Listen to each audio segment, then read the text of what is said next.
Eric, what I think is fascinating, once again, on a risk aversion morning, it's almost all really isolated into equities and equity vol. And yes, it's bleeding out to some extent, but not in a dramatic way. And why is my question. Well, look, I think, the markets are reacting as we kind of expected. I think we've kind of seen a bottom in equities. If you look at the reactions around recent regulatory issues, recent Trump tweets, the bottom seems contained. I think in the fixed income space, the move in yields was kind of as expected. Like, when we think about where positioning is right now, there's a massive short from the global macro community right now in the 10-year space.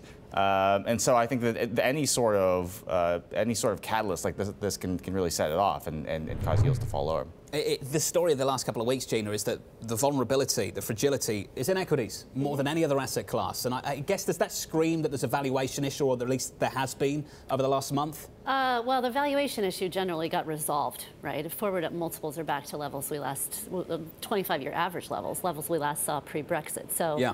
The valuation issue, to the extent that it was an issue, was certainly resolved by the sell-off that we experienced over the last couple of months.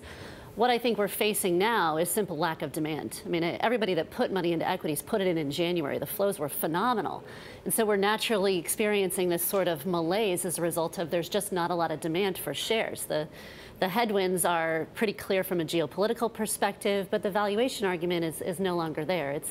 I think we just need to normalize, frankly, get a sense for where earnings are this is the new normal. This is the normalization process. And Priya, it has been phenomenal the last few weeks. If you really thought the trade issues or the geopolitical tensions today were going to change anything fundamentally, you'd be taking out rate hikes from the front end of the curve. Right. We see two-year yields down a single basis point today. No one is taking that view in a fundamental way, are they? I think the economy is still solid. So, the labor market data has been good. Now, inflation, I have to say, I think the market got a little too excited about inflation picking up earlier in the year. It's not picking up as fast, but it is still moving in the right direction. The Fed can hike 2 more times, I think, easily.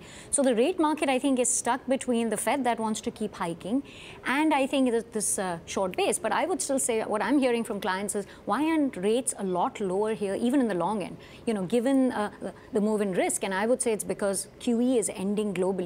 So we should not be looking at correlations over the last 10 years. If you go back pre-crisis, correlations were never that strong, yeah. Particularly in the long end of the curve. So I think actually the rate move is pretty valid. I think 270 to 90 is where we're going to trade, even if equities are down more.